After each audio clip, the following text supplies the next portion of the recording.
चौथा उदाहरण है, इम्पोर्टेंट है ये, कभी कभी बोर्ड की परीक्षा में पूछा भी जाता है। 100 मीटर चौड़ी एक नदी के मध्य में एक छोटा सा टापू है। तो मान लो ये नदी के दो किनारे हैं, ठीक है, ये P और ये Q। तो इस नदी की चौड़ाई 100 मीटर हो गई। इसमें एक छोटा सा टापू है, मान लो ये यहीं पे टापू है बना हुआ, और उसके ऊपर एक पेड़ लग रहा है, यहाँ से पेड़ लग रहा है। तो ये AO जो है ना, ये पेड़ है, बहुत ऊंचा पेड़ है। और नदी के विपरीत किनारे, मतलब एक इधर तो एक इधर, विपरीत किनारे, इस पर दो बिंदु P और Q, एक P हो गया एक Q हो गया, इस प्रकार स्थित है कि P, Q और वृक्ष एक रेखा में। तो इसके अनुसार अपन ने चित्र बना लिया। नदी के विपरीत किनारे दो बिंदु PQ हैं, तो हमने PQ बना दिया। P, Q और वृक्ष एक रेखा में, तो ये OA वृक्ष हो गया। P, Q और OA तीनों एक रेखा में हो गए। P और Q से वृक्ष की चोटी, चोटी मतलब सबसे ऊपर वाला भाग, तो ये हो गई वृक्ष की चोटी। इसका उन्नयन कोण, अब उन्नयन कोण मतलब नीचे से ऊपर देखना, तो ये इधर नीचे से ऊपर देख रहा है। Q पे कोई व्यक्ति खड़ा है तो नीचे से ऊपर ऐसे देखेगा। तो ये P से जब देखता है तो P का नाम पहले है, तो ये कोण P की तरफ बनाना है। Q का नाम बाद में, तो ये वाला कोण Q की तरफ बनाना है। तो ये दोनों कोण बना दिए अपन ने। अब आपको वृक्ष की क्या याद करनी है, ऊंचाई, तो हमने यहाँ पर लिख दिया h, ऊंचाई इसकी मान लिया h है। अब एक तो अपना चित्र हो गया ये समकोण त्रिभुज, और दूसरा चित्र हो गया अपना ये। इन दोनों में अपन अलग अलग काम करेंगे। यहाँ देखिए, आपको कोण पता है और h यानी लंब की लंबाई पता है, ठीक है। तो OA वृक्ष है जिसकी ऊंचाई h मीटर। ये सारी कथा अपन को लिखनी है। आधे नंबर का तो चित्र का मिल जाएगा और 1 नंबर आपको ये सब लिखने का मिलेगा। OA तो वृक्ष है जिसकी ऊंचाई h मीटर है। PQ 100 मीटर है। कोण APO जहाँ कोण बना वो नाम बीच में, AQO 45 डिग्री। ये सारी बातें अपन ने चित्र को देख देख के लिख दी।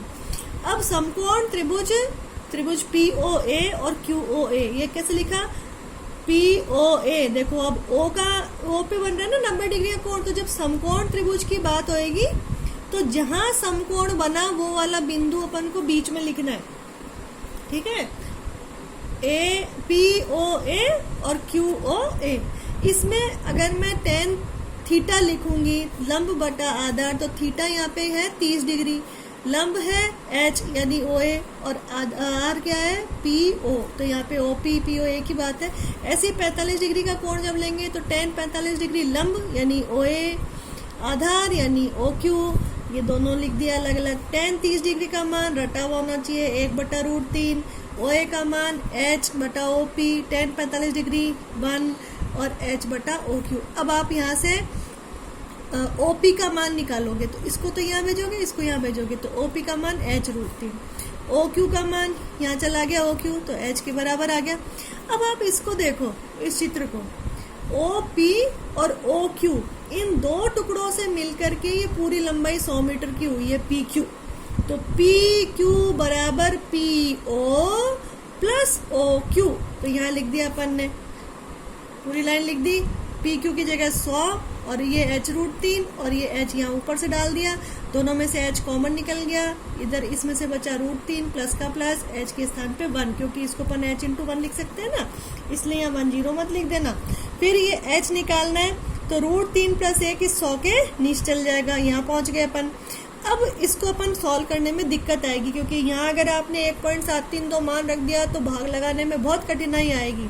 तो अपन 9वीं कक्षा से पढ़ करके आए हैं इसका परिमेयकरण करना।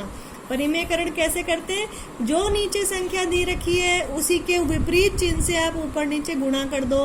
√3 - 1 बटा √3 - 1, इससे कोई फर्क नहीं पड़ा, लेकिन हमारा काम बन गया। ये दोनों तो ऊपर के गुणा हो जाएंगे, और नीचे ये a प्लस b और a माइनस b का रूप है, तो a² - b² हो गया। तो हम इसको लिख सकते हैं 100 × √3 - 1 बटा √3 का वर्ग माइनस 1 का वर्ग, a² - b²। तो √3 का वर्ग 3 हो गया और 1 का वर्ग 1, तो इसको लिख सकते हो 100 × √3 - 1 बटा 3 - 1 यानी कि 2, तो ये 2 आ जाएगा, ठीक है। अब इस 2 से काट दो, 2 × 5 = 10, 0 50 × √3 - 1, अब आप √3 का मान रखो, 50 इंटू 1.732 माइनस 1, फिर इसको गुणा करोगे 50 इंटू 1 में से तो 1 हट जाएगा, केवल 0.732 बचेगा। ठीक है, अब आप 0 तो पहले लगा दो, है ना, ये मान लो ये 0 तो मैंने पहले लगा दिया। 5 दूनी 10, हासिल लगी 1, 5 3 15 और 1 16, 5 7 35 और 1 36, ये लिख दिया। अब आप काउंट करो, 1 2 3 1 2 3 और यहाँ पॉइंट लगा दिया। ऐसे ये 36.6 है। ये 2 जीरो लिखने से कोई अर्थ नहीं है, यहाँ 10 जीरो भी लगा दो तो भी इसका मान अपन 36.6 ही लिखेंगे।